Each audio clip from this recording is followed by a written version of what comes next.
panel this evening. So I'll start off by telling a little story. About the first time I met Mr. Jordan.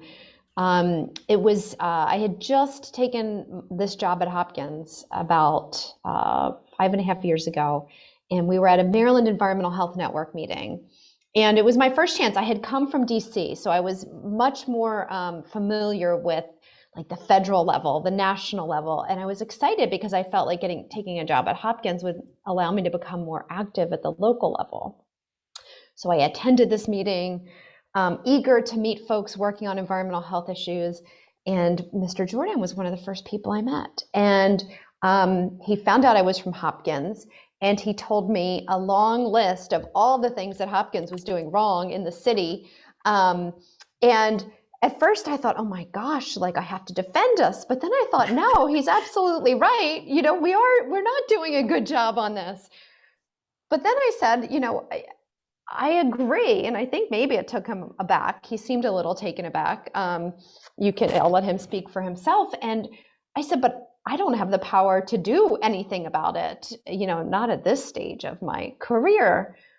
But what I can do is I maybe can help you collect data, or read through the scientific literature, or things that a scientist might be able to do that maybe somebody working in a nonprofit wouldn't have access to. And so thus began our relationship. And that's sort of like the theme of I think what motivates me.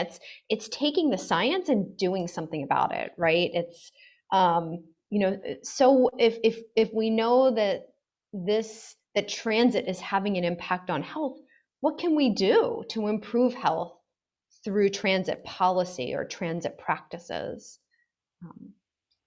I'll stop there. Thank you so much. That really helped frame, why you're here and how you got motivated in joining us in this space of the intersections of like transit equity, the environment, public health. This is what we want to do, is make this connection to what's happening day to day in folks' lives. And we all have that feeling sometimes of like, how can I help? How can I actually impact? And we're going to give folks an opportunity to do just that before we end our discussion this evening. If I can next turn to Mr. Samuel Jordan, would you be kind enough to answer this question also? What draws you to issues of transit equity in the environment, either personally or through the scope of your work? Thank you so much for the question. And frankly, I want to say initially that I'm glad that we have this format, Kamari. It's almost like improvisational rather than set pieces of presentations. And it gives us a chance to sort of elaborate, but also answering this question. The interest that I have in this question of transit equity, the environment and health, actually is a matter of necessity being the mother of invention.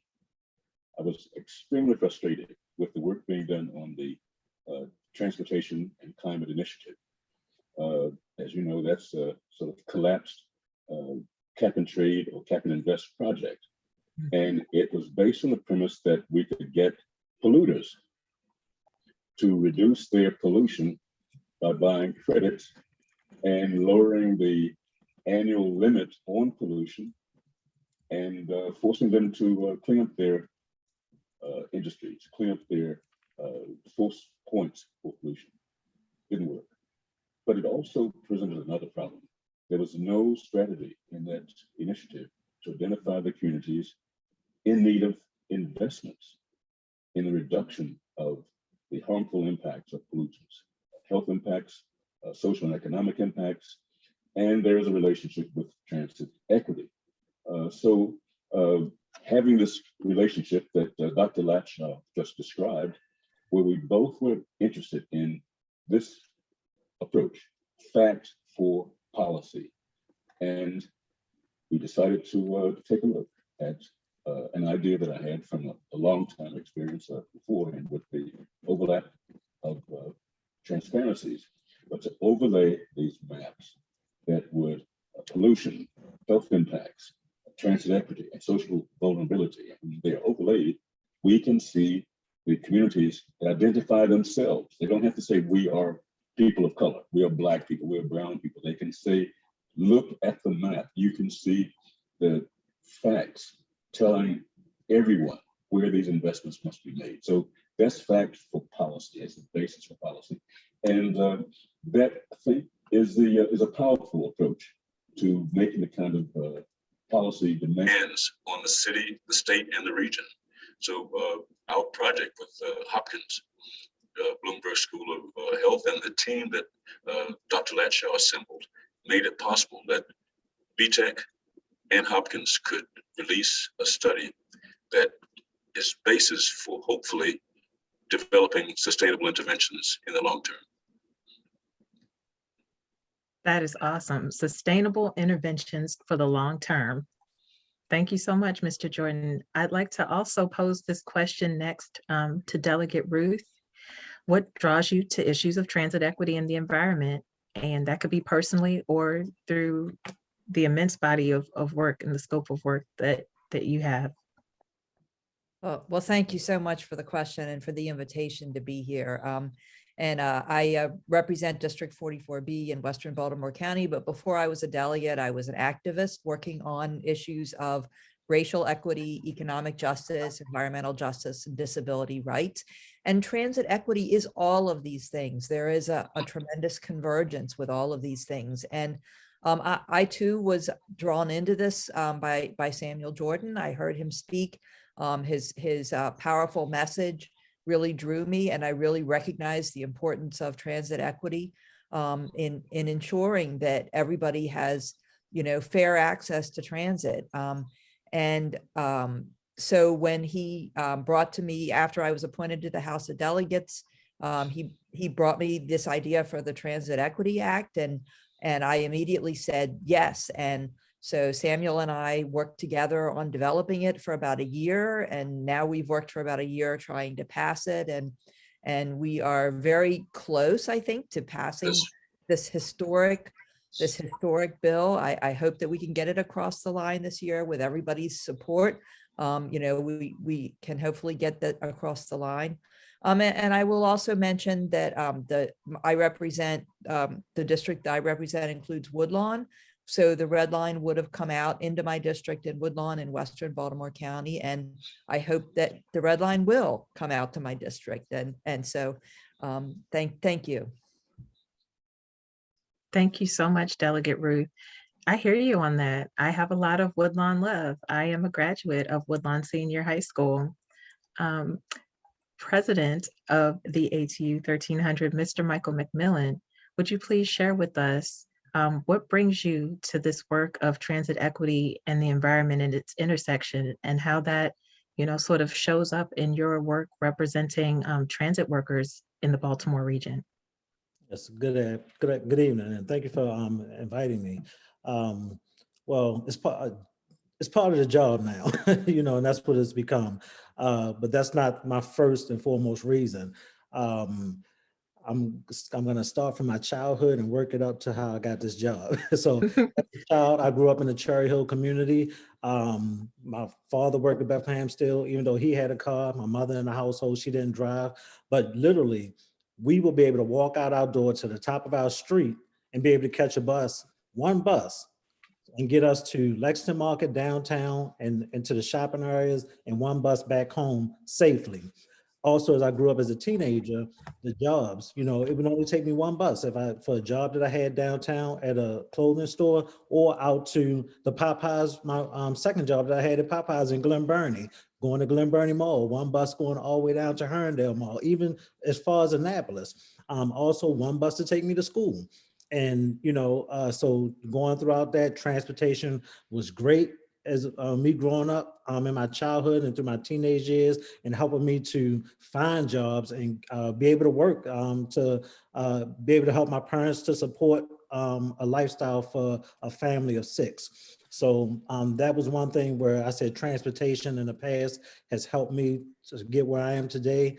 After I graduated from high school, working various jobs. After a couple of years, I became a bus operator. Who knew, But at the same time, I was a bus operator for 15 years, and then I was a Metro subway train operator for 7 years. 3 years as the vice president of the union, and then going into my 3rd year as the president for Amalgamated Transit Union. And from having conversations with those who were my passengers, who I had become friends with, some of them who were regular riders, and throughout the years that I have been a transit operator, I've seen the widening of transportation failing to Baltimore City. They were having to take 2 buses, then 3 buses, then 4 buses just to get to newer, higher prevailing wage jobs. And taking those type of steps of transportation, it really wasn't worth for them to be able to go to those jobs. So when I got into this position, just as Megan has stated, I was introduced to Mr. Jordan through our former president that we had, and his passion that he had. And it wasn't not only going to be about me now fighting for the wages and the benefits of our employees or our members that we have, but it's also too a bigger fight for the inequity in transportation that I remember, where the equality seemed like it was there, and now to where it's at now, to where it was just dissipating. So that's one of the things that is drawing me to this battle that we have now, and also for what I would like to see for Baltimore City, also with transportation. Wow. Mr. McMillan, thank you for that backdrop.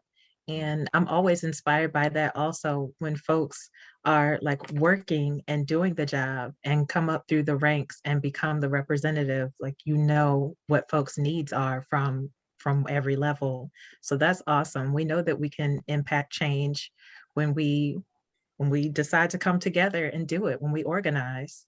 So at this point, folks, I see some folks have already done so. If you have any questions for our panelists, please feel free to drop them in the chat. Stephen is recording these questions for us. So to the best of our ability, we're going to pose them to our panelists. So if you have anything that you want to make sure we cover today, just feel free to share that there in the chat. And feel free to put @Stephen also if you want to make sure that it's recognized as a question. We do have some questions that have already been submitted from registrants. So y'all, thank you so much for being on top of it and coming with your curiosity. The first question we have, and what we're gonna do is pose it to anyone that might be interested on our panel, but I may direct it to a particular person to start. So if it comes to you first and you'd like to gather your thoughts on that, feel free to say, come back to me. But otherwise, I'm gonna lead with one person to answer the question, and then I'll give the opportunity for anyone on the panel who may wanna speak to that same question. So the first question we have for you this evening: what are the effects of zoning laws on car dependency in Baltimore? Would altering zoning laws complement public transit? And when I think about a question like zoning laws and public transit, it really makes me want to engage Mr. Jordan on this. So Samuel, please let me know if you're interested in speaking to that at all. I don't know if Delegate Ruth, in your legislative work, if you touch anything that has to do with zoning laws, or if that's, you know, more on the city level. But Samuel, did you have any thoughts on this one? Yes, I would like to speak to it briefly, because there is expertise in our panelists, among our panelists, as well as in audience attendees. But the issue that we face and we promote, certainly through the entire duration of BTEC's existence, is that land use and transportation policy must be merged.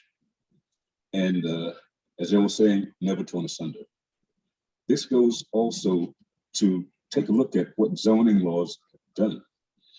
Zoning laws, for the most part, have been party to the domination of the autocentric culture.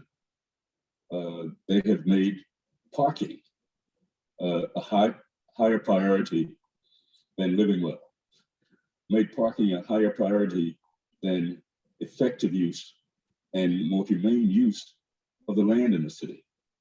In fact, parking never pays for itself. All taxpayers are subsidizing the waste and poor use of land by parking. That's what the autocentric culture has done. It's made us the worst stewards of the land and land use. It's also mitigated against creative density that an urban landscape should offer us.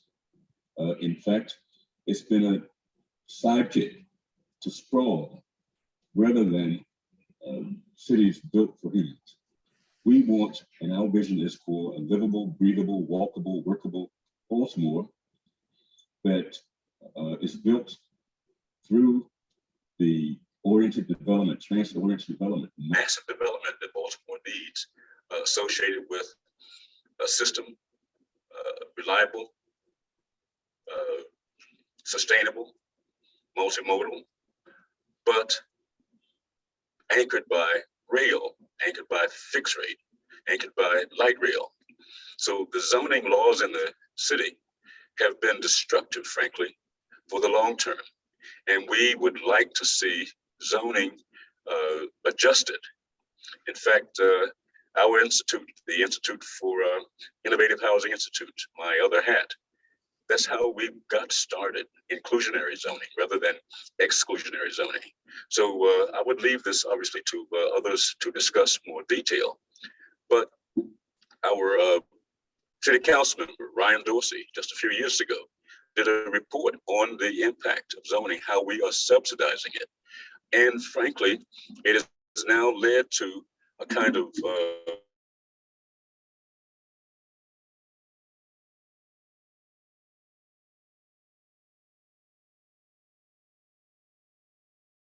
think that this is an example that we can pursue through the future as unsustainable.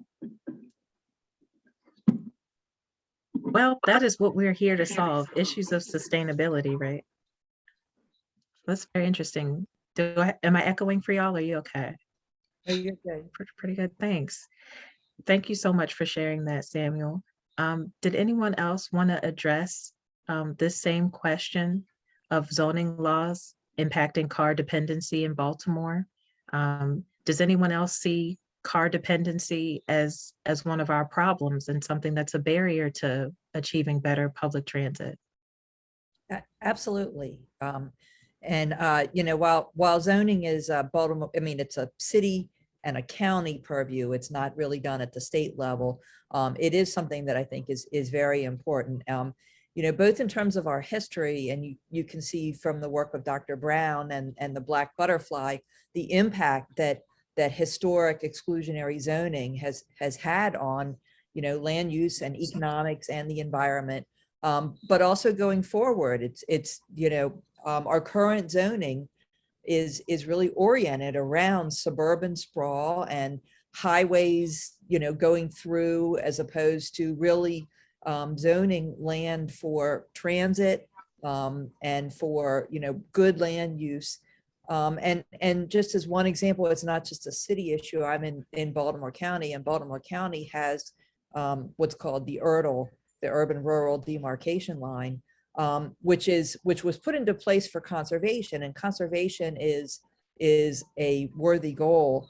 However, so everything outside the URDL is required to be rural, but what that does is it creates more suburban sprawl, and it also reinforces segregation as well. So it's really not maybe the best way to do conservation, and we need to get away from this sprawl and you know, really focus on transit-oriented development oriented around transit. Thank you, Delegate Ruth, for that answer. Would any of our other panelists like to chime in on this question before we head to the next? I'll just add, I think, you know, somebody in the chat mentioned the idea of biking as well. And I think, you know, if you're talking about designing communities for cars, to me, the alternative is designing communities for people, right? How can we use transit, but also how can we walk and bike? And Mr. Jordan mentioned, you know, a walkable, breathable Baltimore. So it's not just about transit. It's also about increasing physical activity. And, you know, the commenter in the chat mentioned how biking can promote community as well. And so I think there's a lot of benefits to re-examining how we have designed our communities, how we can redesign our communities to really center people instead of cars.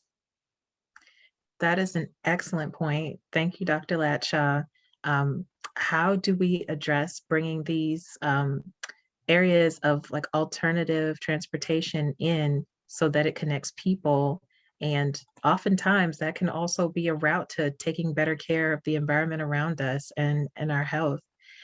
That leads into another one of our questions. What are the main opportunities for climate change and health co-benefits in planning Baltimore's transit? So in looking at this question, I know Dr. Latshaw, you and Mr. Jordan worked together on the study of this same name, transit equity and the environment.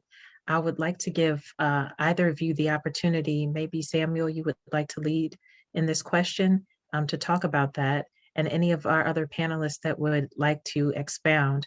What are the main opportunities for climate change and health co-benefits in planning Baltimore's public transit? Thank you. I can certainly keep my response brief. Baltimore is not in need simply of mobility from point A to point B. That's another fast bus. What we are in need of course, is mobility associated with massive economic development that we know we need. But when we introduce the issue of climate change, health co-benefits, we're speaking directly of reducing the number of vehicles, transportation, generated greenhouse gases, particulate pollutants. Transportation sector is the greatest source of this harm to us and the health of communities all over the city and the region, all over the country for that matter. So I would say, keeping the answer brief, build a red line. Focus on mass transportation. We can only say that the logic says basically to us all the time is screaming, fewer vehicles carrying more people. That's mass transit. I don't think there's a simpler answer in terms of looking at the impact of the future for Baltimore in transit, public transit, mass transportation. Thank you so much for sharing that. Dr. Latshaw, would you like to also elaborate on this question? What are the main opportunities for climate change and health co-benefits in planning Baltimore's transit?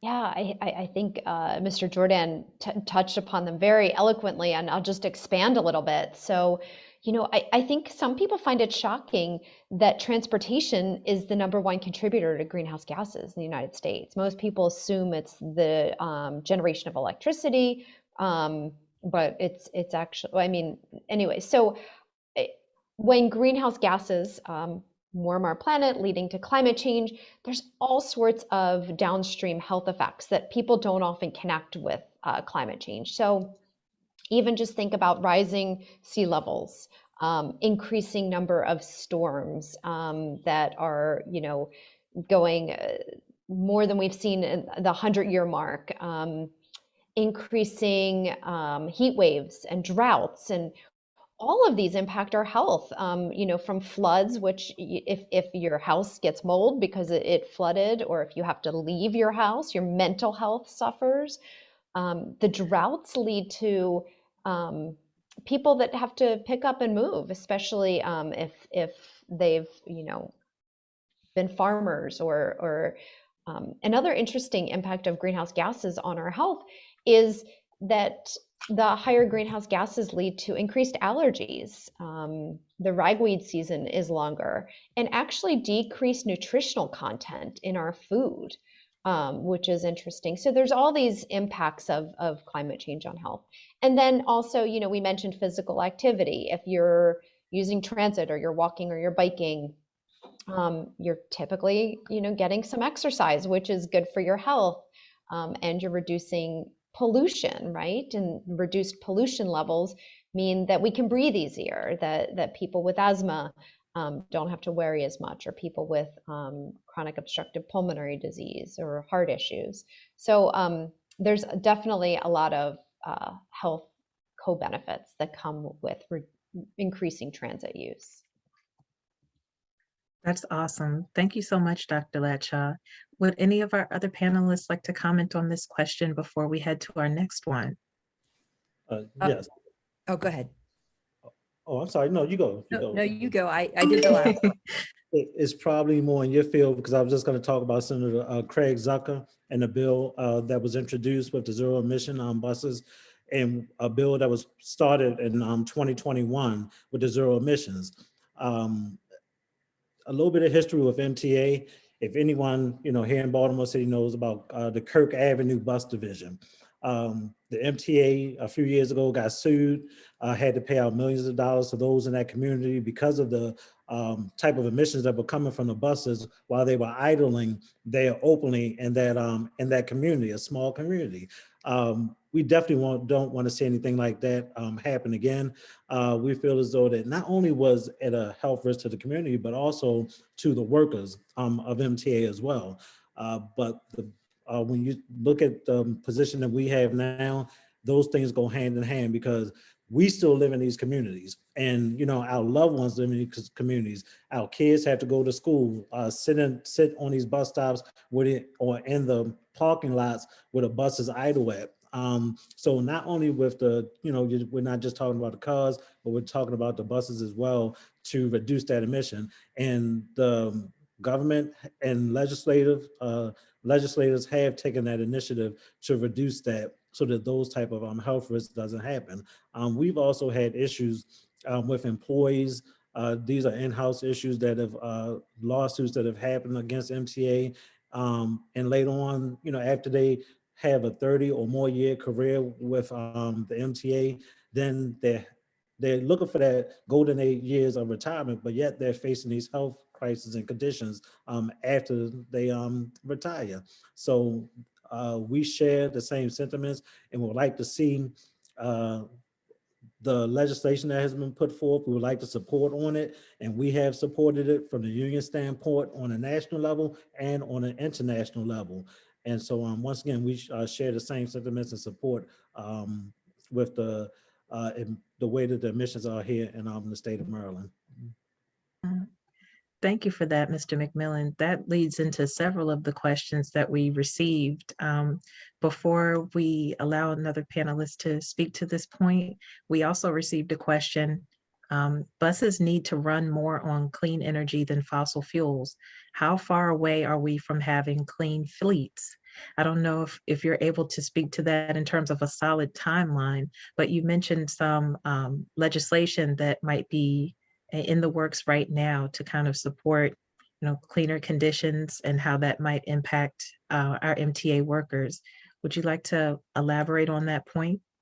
Yes, I do know for a fact, like I said, because of the introduction of Senator Zucker's bill, the MTA will be having a fleet of, I want to say, at least 30 buses that will be coming in the beginning of 2023. I'm sorry, 2023, because of that legislation that says that they have to have its entire fleet will have to be electric by, I can't recall the year right now, but I want to say 35, the year 2035, but increasingly MTA will be having that fleet service turned over to electric or some of the buses will be hydro as well. And then they'll see which one fits the program best. Some of the things of the issues that they've had with it and patterning after those people, states or cities that are already doing it, like in California, is to be able to continue to have the needed service out there for the buses and to be able to sustain the long rides and not decharge while they're out there. So all of the legislation and the funding that is coming in from the federal funding now, a lot of that money is being put towards these things that need to be implemented now. Once again, I speak about ATU International because they are playing a big part with all of the coalitions, transit equity coalitions, and all of the Sierra clubs, and there are a lot of them in DC who our international has partnered with to make sure that this legislation not only passed locally, but on an international and U.S. Congress as well. Thank you so much for that. That's great to know. We got some deadlines. Let's make sure we stay aware of how our legislators are speaking to that for us. And thank you for continuing to provide questions through the chat, everyone. Yes, that is awesome. So just to let you know, I am going to start to look at more of those questions that Stephen has set to the side for us in terms of the chat. And I'm going to begin here.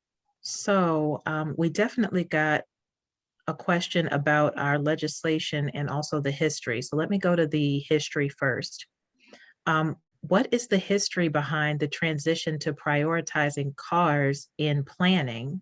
So I'm assuming that means in transportation planning and how people are going to move around the region.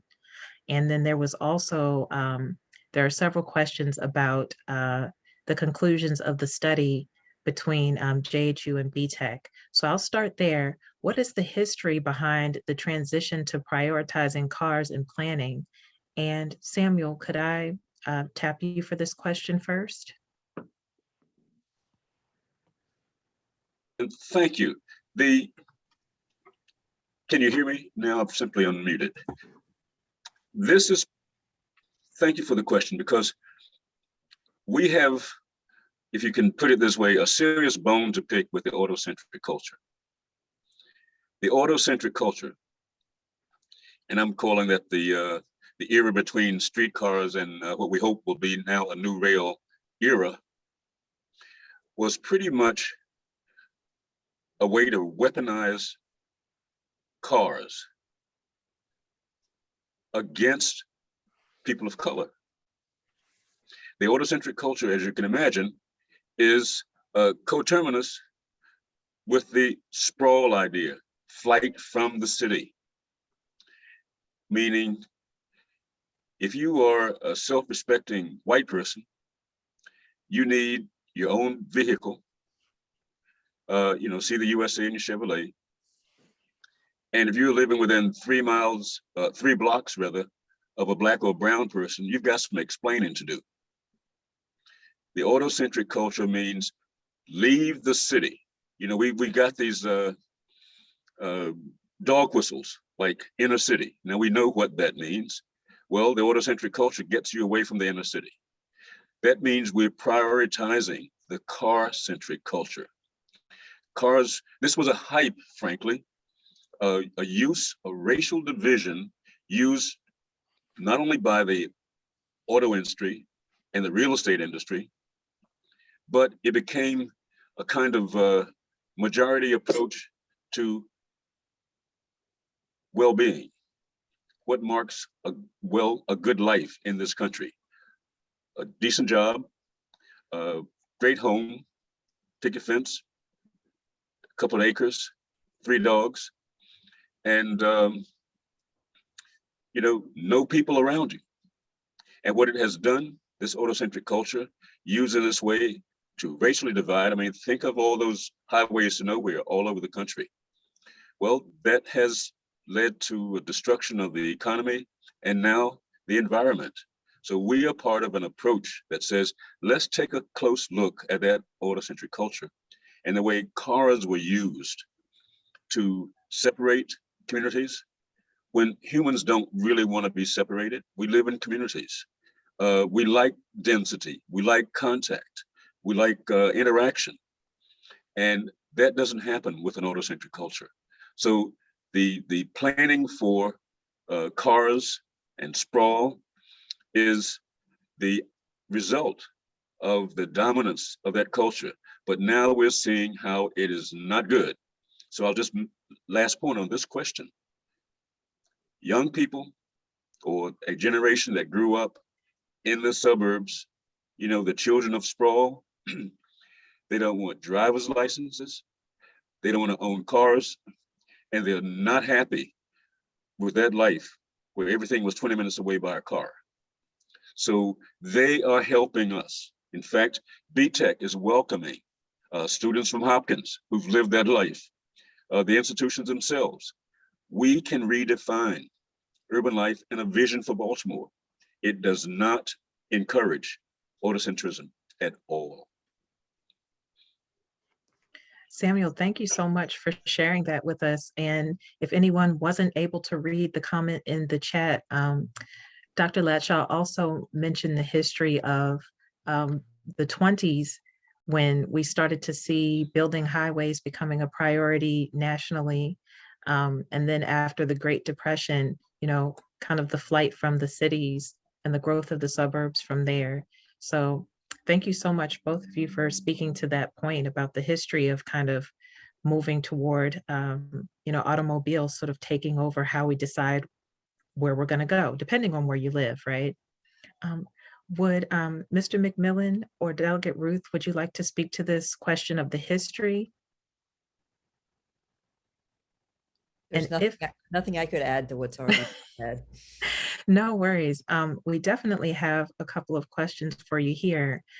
So I'm going to circle back to the conclusions of the study between JHU and BTech, and I'm going to go to how are transit policy priorities determined? For example, how do you decide if transit access to hospitals or food is a more pressing need? That's a big one. How are transit policy priorities determined? Delegate Ruth, would you like to start us off with that one? Sure, thank you. And that is a big question. But it really gets at the core of one of the problems, which is right now our transit priorities are determined at the state level. And so the Maryland state government, specifically MDOT, MTA, determines the transit priorities for the entire state. And that's the real reason why this work to develop a regional transit authority, a Baltimore Regional Transit Authority, is so important. And I think you're going to hear more about that later, because these kinds of decisions need to be made at the local and the regional level, where people who know the area best can help guide those decisions. So that's the big picture view of it. And I would also, connect this to land use, and with proper land use, first of all, transit oriented development can focus all, and make sure that food and hospitals are all located near transit stops, so that people can live and work and go to the hospital and get food, all within walking and biking distance. And if they need to go further, they can get on transit to go to jobs or to go visit family or whatever. And so the combination of land use and transit, particularly with a regional focus, can make sure that those transit priorities are meeting the needs of people. Thank you so much for that. That was pretty comprehensive. Just when you thought you couldn't learn some more, of course you can. Thank you, Delegate Ruth. I'd like to turn it over to other panelists that might want to speak to this question. How are transit priorities determined? And particularly, Mr. McMillan, in representing our transit workers, do you have any insights here in your advocacy? Are there opportunities for you to uplift what transit workers themselves see as the needs? Yes, I will tell you, every president has sat in the seat that I'm in today has tried to do that. And only because each and every one of us have come from either riding the public transit or actually driving that public transportation system. With that, when what we see, and I'm gonna tell you about what priority for MTA doesn't come from public opinion or from its workers. What MTA has done, what I've seen personally, we can have the number 13 bus that runs from Canton to the one end of North Avenue to the other, in which the people in Baltimore City depends on that transit bus to come through. And they have a numerous amount of buses on that line.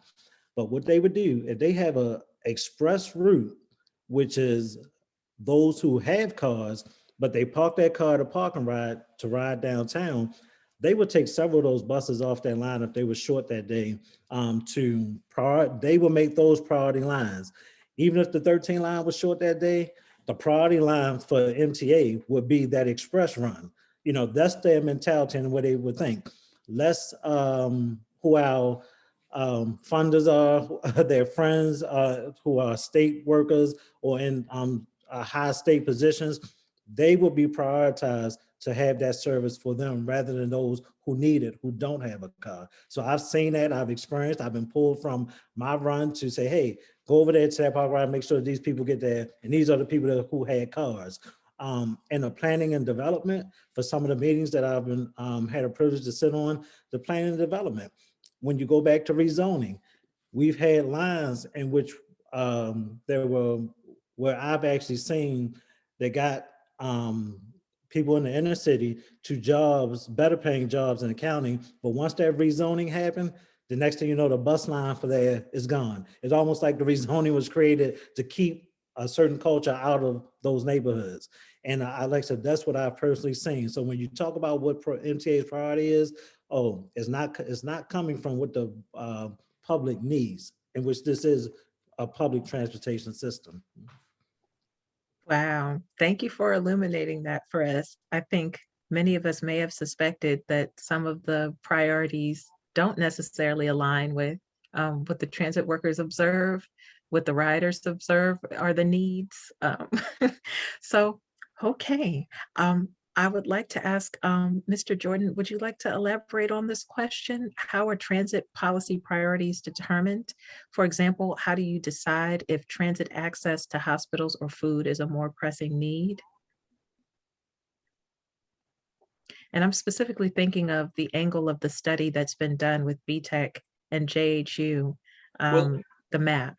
yeah, I think there's frankly no better response than President McMillan has given in this sense. MDOT-MTA is what we call a commandus model. Not only is it governed by the state, Maryland is one of few states, in fact, I think there are only two, where the entire public transportation system is governed by through the governor's office.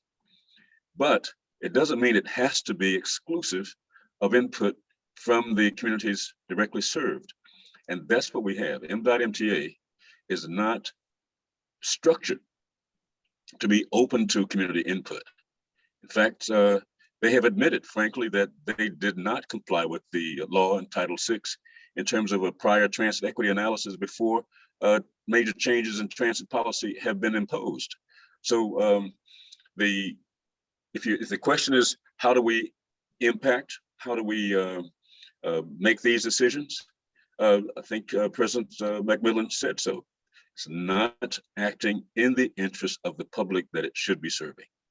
So there's no real entree for that input. When we speak to communities and associations around the city, what they're asking for is not being answered by MDOT-MTA. That's why we're seeking to supplant the MDOT-MTA, what we call a commandus model, with the Baltimore Regional Transportation Authority.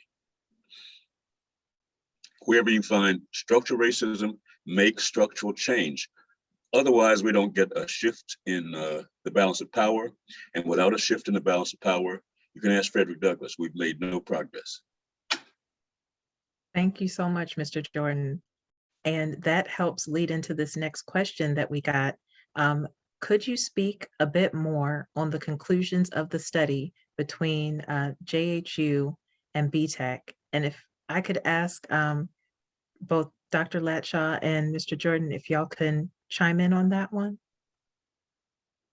Yeah, sure. So I kind of put in the chat what our study even involved. So we looked at 4 different maps. We mapped transit access.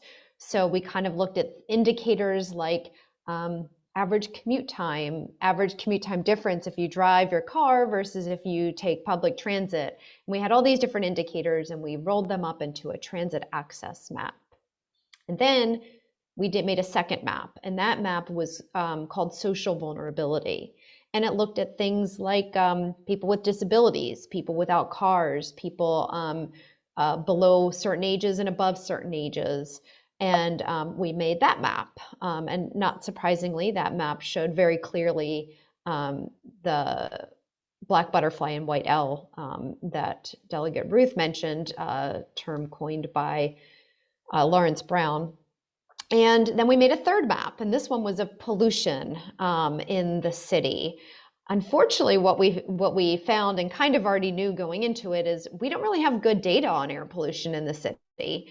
So that map wasn't as interesting, but I think in and of itself, the conclusion that we don't have good air pollution data was interesting. And then we made a fourth map, and it was about health indicators. It was things like asthma and heart disease, and we rolled that up into the fourth map. All those four maps we overlaid into a single composite map, and each of the four maps were weighted the same, and we ended up with a map that had 45 areas that sort of lit up in red. And those were the areas that we said, you know, if you're going to be investing in transit, these are some areas that you might want to begin with. And so now we're in the process of doing some outreach to those communities to find out, what do you want to do about this information? You know, we don't want to just be about collecting data and doing science. We want to be about action.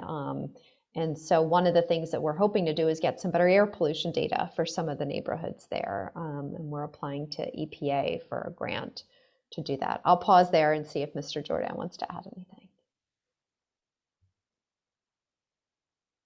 Can you hear me now? I think I'm unmuted. No, I think this is pretty clear where we are. The yes, excuse me, let me sort of close this. The issue with the outcome is to move from identification of the communities needing the investment to what we spoke about earlier, the sustainable interventions for the long term. And we are hoping that we can apply these techniques, the methodologies, to the state. So if I'm answering the question as asked, we will mark a success when we have moved from identifying to engaging communities in designing an intervention and having that work for the long term. Have I sort of adjusted to where we want to go? Because we can't be happy until we've got policymakers aware of the impact and value of that study. So that's where we are now. Thank you so much. And I'm going to have to.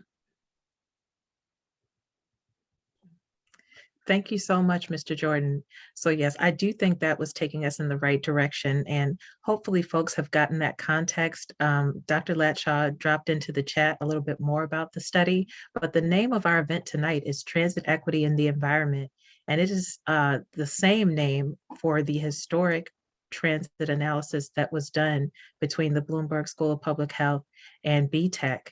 So those four overlapping maps that Dr. Latshaw mentioned are specifically going to be able to give guidance, hopefully to our legislators, as to where funds need to go to solve some of Baltimore's most pressing challenges, which interact with public health and transit, the environment.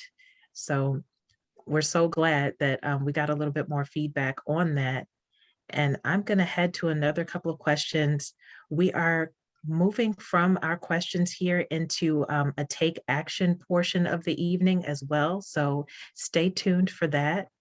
I wanted to ask also, this is a question from the chat, and Mr. McMillan, you may want to indicate anything on this one. How is Baltimore ensuring transportation equity and inclusion of people with disabilities? Is the city, or I guess MTA, which is state run, working towards designing a system that includes and expects people with disabilities to use fixed transit routes? Did you have any comments on that? How MTA is structuring itself to work with people with disabilities? What I've seen from MTA through the past few years, with they've had a lot of pressures from the ADA community for better service, but the service has gotten worse. And everything that I'm saying right now, I'm not just, I do have some positive things that comes out of the MTA. But when you ask a question like that, and most recently you've seen in the news where the mobility service, right now, it is outsourced. Most of the mobility service is outsourced to private contractors. It was run by almost 60 public transit workers of our members, in which after most of that service was taken away from the public employees, the service went down because those who are the contractors aren't investing the money that they've gotten from MTA back into the service of quality that is needed. If you do a research on who these owners of these companies are, they're not even from the United States. They are from Switzerland or France. When you look at the Veolias and the First Transit and MV, and so you could tell how they run their service, that they don't have the concern and the needs that are needed for mobility services. What pressures being put on them by the ADA community now, and through the union side, we've even been in litigation with trying to get some of that work put back for us to be able to operate, because it will come from a more sympathetic side of showing the necessity was needed to be able to support the ADA community and those with disabilities. But what has MTA put in place? They're still outsourcing and contracting out. They are looking and planning like they have always been, but nothing has gotten better. But we are asking the legislators step in, and they have been trying to, but we haven't seen any change in it. And I'm gonna say in the past 10 years. Wow. That is good to know. Yeah, there is a difference sometimes when folks are invested in the community locally, and folks who might not have that same perspective be able to kind of apply that same passion to the work and support the needs of everyone locally and regionally. We've got a couple more questions, folks, before we go into, oh, and if I could call on Delegate Ruth. Yeah, thank you so much. And I just wanted to add to what Mr. McMillan said. And yes, there have been huge problems with the MTA mobility service. These kinds of problems are not new, but there have been a lot worse problems in the last year, where people waiting for hours, sometimes even it never comes. And it makes it really difficult for people with disabilities to live, complete lives, to be able to work and go to school, and all the things that people do when they can't get to where they want to go. And MTA says that, and I agree with Mr. McMillan, that we need to go back to direct workers working for MTA union workers. And MTA is relying on contractors, and we have had a lot of discussions with them, and they are trying to improve, but they're improving by adding more contractors, not adding more positions for employees. And I also wanted to just mention that the Transportation Equity Act has provisions in it for people with disabilities, and that's definitely a focus of that as well, because we want to make sure that everybody has fair access to transit. Thank you for that, Delegate Ruth. Would anyone else like to chime in on that question? Okay, so I would also like to put this out here. I'm not sure if we have this level of detail on this question that we'll be able to provide an answer to, but we did get a question in the chat.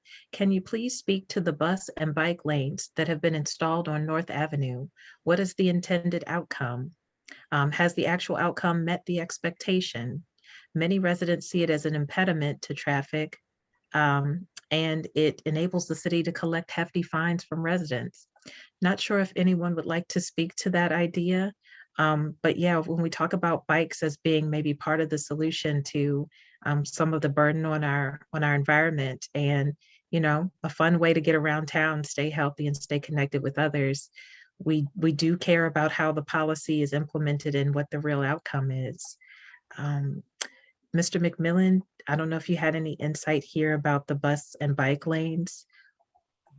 No, like I said, I've been away from operating the bus for about maybe 10, a little over 15 years now, but I've seen it in my travels. I haven't had any in my LANT meetings, which are Labor and Management Partnership, we meet with MTA. We haven't had conversations on any updates about or feedback from the communities on it. I haven't seen any data on that. Thank you so much. Yeah, it was a specific question, but just in case, I wanted to throw it out there. You've been such a wealth of information for me this evening that I didn't have insight to. So thank you so much. I am going to put this most recent question in the chat because we actually got something similar submitted to us before tonight's event. Hopkins, along with a couple of other universities in Baltimore, already have their own free mass transportation systems that are available to only affiliates of the providing institution. What are the responsibilities of wealthy non-governmental institutions like Hopkins to provide transit services and further transit equity in Baltimore? Who? All right, Dr. Latshaw, might I be able to send that question your way Sure, first? I'm happy to take it. So I'm not in that much of a position of power to make these decisions, but as a person who lives in Baltimore, who also knows about Hopkins's history in Baltimore, I think it's horrible that we have our own bus systems and shuttle systems, and because if and I will say, I do know people at Hopkins who were part of those decisions and know some of the history of the decisions. Hopkins actually tried to work with M.MTA, at least from what I've been told. Um, and M.MTA was not able to meet the needs that Hopkins students, staff, and faculty had. And so Hopkins was left with no alternative other than to create its own system. Having said that, I am now co-chairing the Hopkins new sustainability plan for the university, and transportation is definitely at the top of the list of things that we're talking about. And environmental justice is one of the core themes that will be threaded throughout our sustainability plan, as will the need for community engagement, and not only engagement, but community partnership, because Hopkins has not been a good partner. Hopkins often goes and just does what it wants to do and then tells people this is what we're doing, and doesn't, ask for the community's input, doesn't give them a seat at the table. And so we're trying to work on that with this process. We're trying to change the way that we do business when it comes to sustainability. And I do think that there's a recognition, even at the highest levels of Hopkins, that ideally Hopkins, buys bus passes for all its students and employees instead of having its own transportation system. I think as a university, they need to know that the system can handle that. So I think there's a lot of work to be done. I think there's a recognition. I think it's horrible what we have done, but I'm hopeful for the future. Thank you, Dr. Latshaw. Delegate Ruth? Thank you so much. And just to add briefly that Hopkins, it's important to remember, and first of all, let me just say, I don't know a lot about what Hopkins transportation services are currently, but Hopkins is not only a university, they are a major medical institution in the Baltimore region, and they are a major employer in the Baltimore region. And so as an employer and as a medical institution that serves many patients, I think that they do have to look at what their responsibility is to help ensure that employees can get to work and that people can get medical care via transportation. Thank you so much for that response. Mr. McMillan, would you like to add anything to that question of what are the responsibilities of our larger institutions, folks like Hopkins? Yeah, so well, from my view, I think that if they're going to get involved with providing transportation, they need to partner with the city government on the issue, with the state government on the issue, and once again, not just being their own entity to only fulfill the needs of what their board puts out or what their transportation leaders put out. Because once again, they're there not only to serve just that hospital, but the community that needs that hospital. And that is the entire Baltimore region. So, but right now it's limited. I do know that the union years ago had some issues that were raised about it, but once again, as the topic that's here today on this issue is, yeah, the big buck spoke, to and how they went with no input from labor or consideration of what labor was thinking on the issue. And once again, when we talk labor, we're not only talking about health benefits for the employees, but once again, we think about the community as well. We think about, because our daily, the operators is really their day depends on the mood of the passengers that ride the bus. And if the passengers have on-time service and dependable service, then that makes the ride for that operator better for that day. Mr. McMillan, thank you for that. Folks, we are heading into the next portion of our discussion here, and this question actually sets us up perfectly for that. What can we do as Baltimore residents to advocate for these necessary changes? It's been great to get all this information about what is needed to address the existing problems, but how do we get the government and institutions like JHU to willingly put in the work to establish these systems? And of course, we have spoken a little bit to this with Dr. Ladshaw talking about the sustainability efforts that she's working on. I would also like to ask if at this time, Delegate Ruth, would you like to talk more about HB 141? I will. Thank you so much. And I also, it looks like we lost Samuel. I hope he can get back on. Right. Yeah. So HB 141 and SB 23, I believe, is the Senate version. This is the Transportation Equity Act. It's oriented around ensuring that equity is a central part of transportation planning throughout the planning and not just an afterthought. And it codifies some of the Title VI provisions that are from the federal law, the Federal Civil Rights Act, codifies them in state law, but also goes beyond what the federal government requires. So requiring not only transit equity analysis, but cost benefit analysis, so that MTA, when they enact service changes, they really have to ensure that those service changes are serving everyone. The bill has had hearings in both the Senate and the House.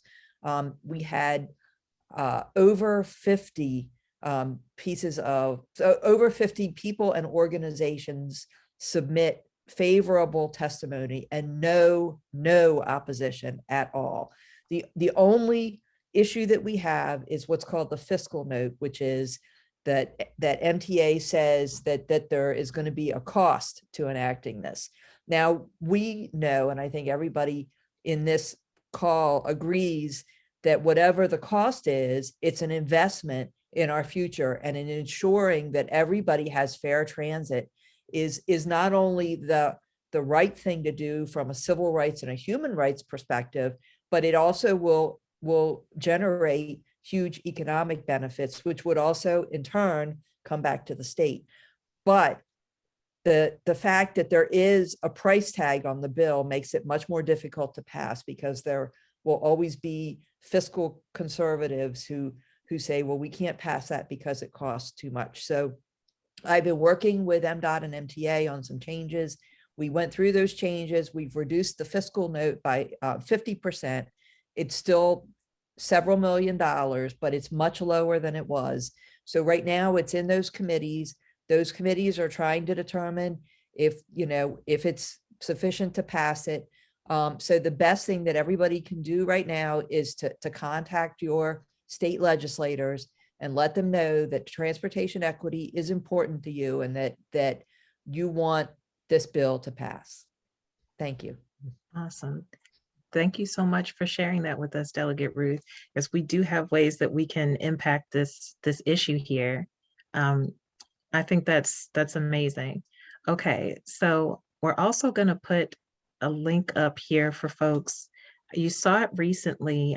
There's a campaign sign-on letter. If you would like to talk to your legislators through that channel, you can use that link there. And I'm going to put up this slide here for us as well. Attempt to not make it full screen. So we'll see how that works.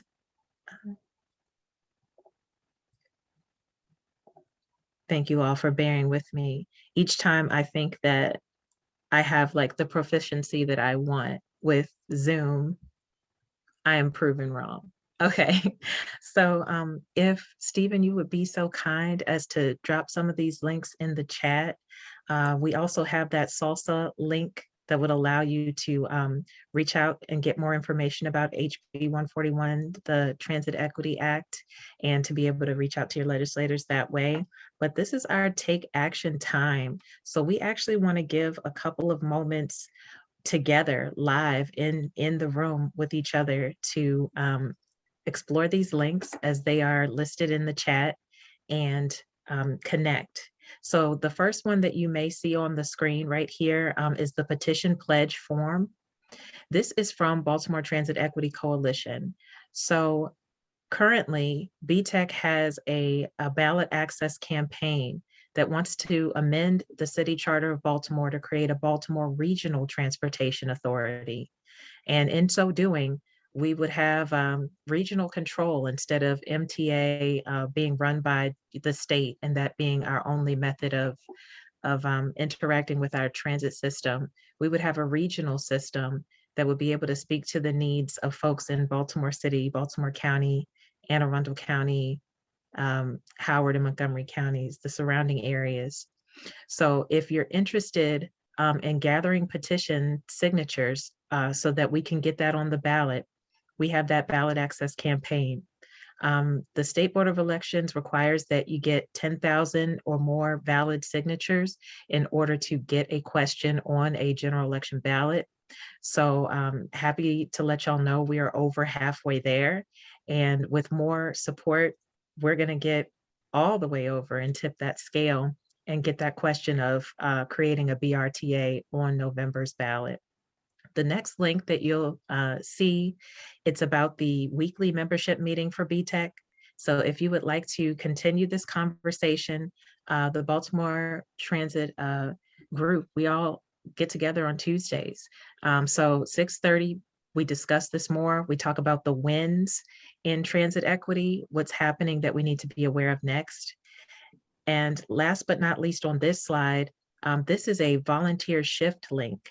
So our petition campaign coordinator, Amanda DiStefano, goes out to transportation hubs every week with folks who volunteer and folks who are on staff.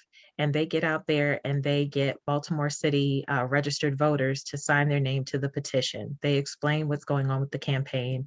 And if you sign that link, she will give you all the information, or if you follow that link, she'll give you all the information you need if you come out in order to be able to confidently explain what the campaign is all about.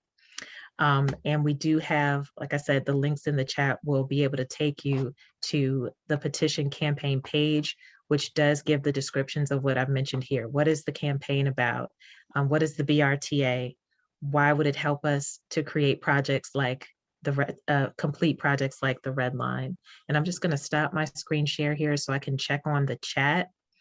Folks, please continue to send any questions that you have through the chat, but we're taking the next few minutes together to just follow the links. Hopefully you also have the link, like I said, the SALSA link that would allow you to see more about HB 141, the Transit Equity Act that Delegate Ruth mentioned.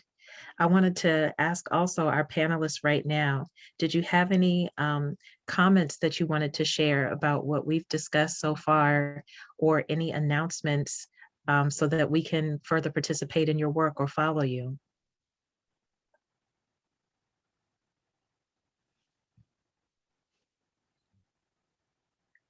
Just so grateful for, I feel like so many people who are engaged in this, passionate about this, wanting to do more. So, thank you for having this panel and for everybody who's been participating. I'm sorry we couldn't get to all the questions. There's so many good questions like gentrification and biking. And so hopefully the conversation will continue. Absolutely. And I see Mr. Jordan has rejoined us here. Just to catch you up, we are giving folks a couple of minutes right here live to explore links that we've placed in the chat. There's a link to Delegate Ruth's HB 141, Contact Your Legislators, as well as a BTEC volunteer shift if anybody is interested in getting involved in the ballot access campaign and coming out to canvass. We also may have a link in there for the BTEC pledge. So if you're really, interested in how you can help, we have this campaign that says, I'm going to collect 50 to 100 or 10 to 15 signatures. And that is part of how we're going to get this question of the ballot access, how we're actually going to get the question on the ballot for November.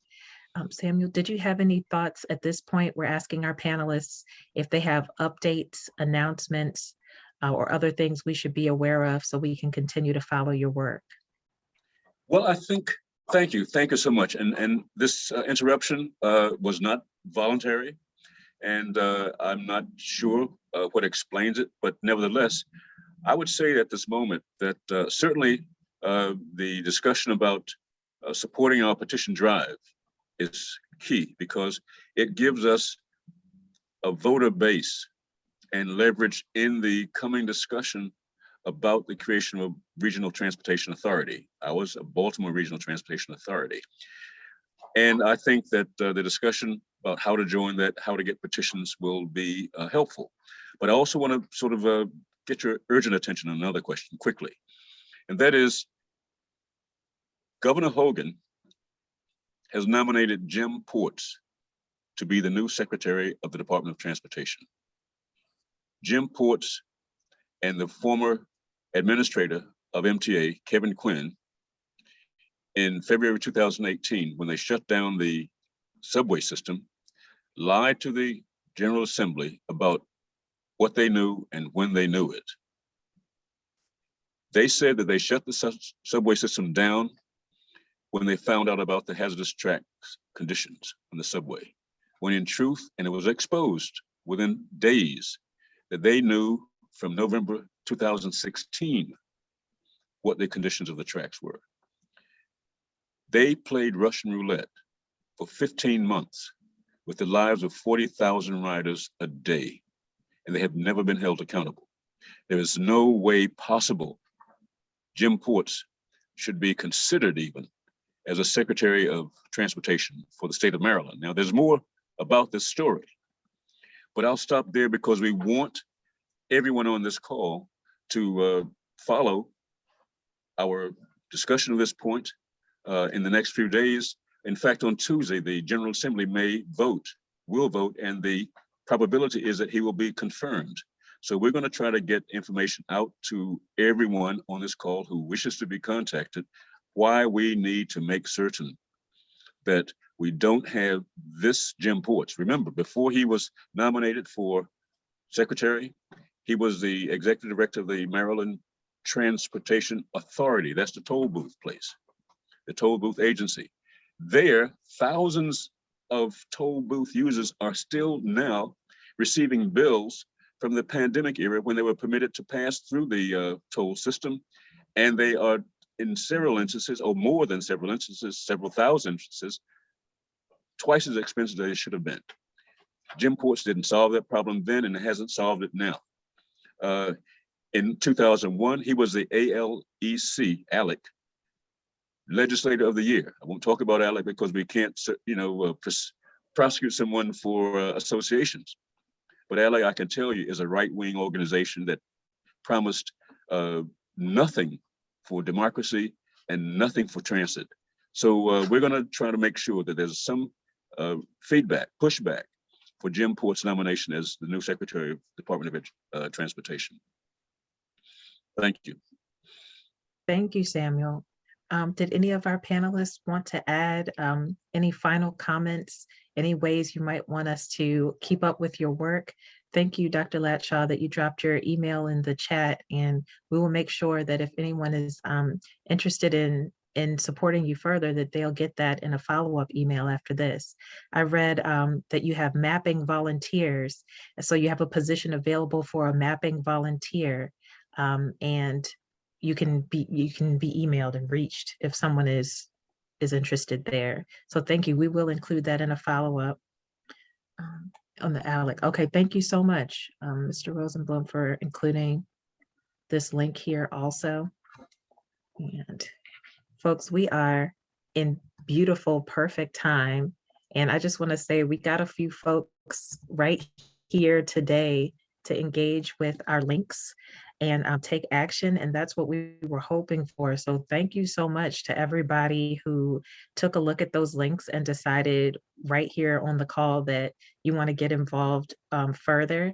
And as I mentioned, if we have your email address, which we do, we're going to send you a follow-up email.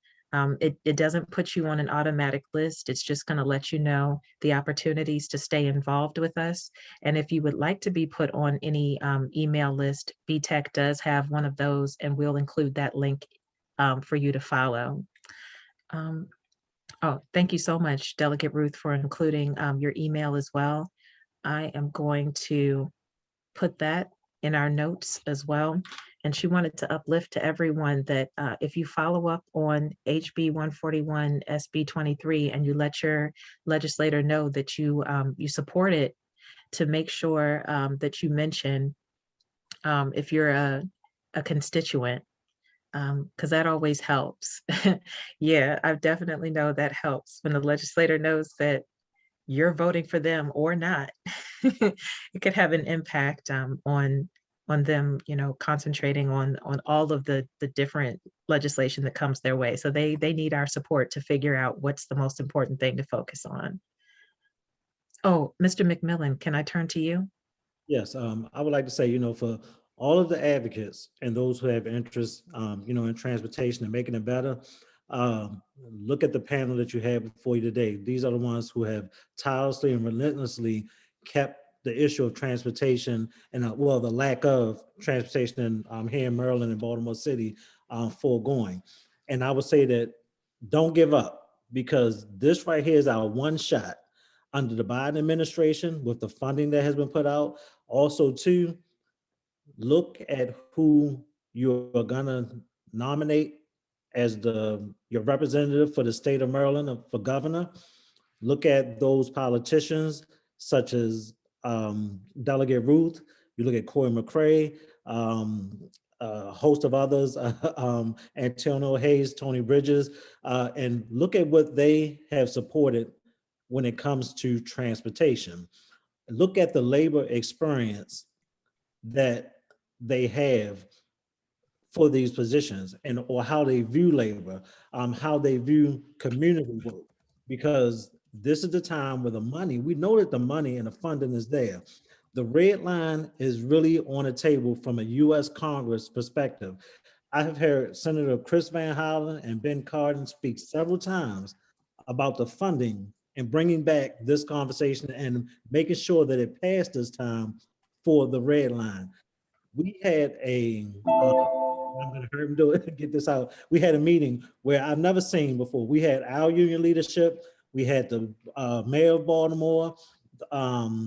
We had Stuart Pittman, Johnny Olszewski, Calvin Ball from all the surrounding counties together, wanting this regional transportation system to work, but incorporated, all of them are surrounded and incorporated and standing behind what Baltimore City wants and needs. So this time, and you're voting and supporting legislation, as Delegate Ruth said, it is the most important. And don't think that it's wasted effort this time.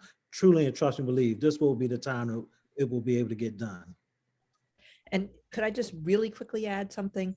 Just Please. wanted to add to what Mr. McMillan said, that not only look at your who you're supporting for governor, but comptroller is also really important. And I know not everybody knows what the comptroller does, and the comptroller is in essence the tax collector, but they also play an important role that they're on the Board of Public Works, and so they vote on projects. So make sure you're looking at the comptroller candidates and voting for comptroller as well. Wow, that's a great point to make. And folks, we are right on schedule. This is our closing time.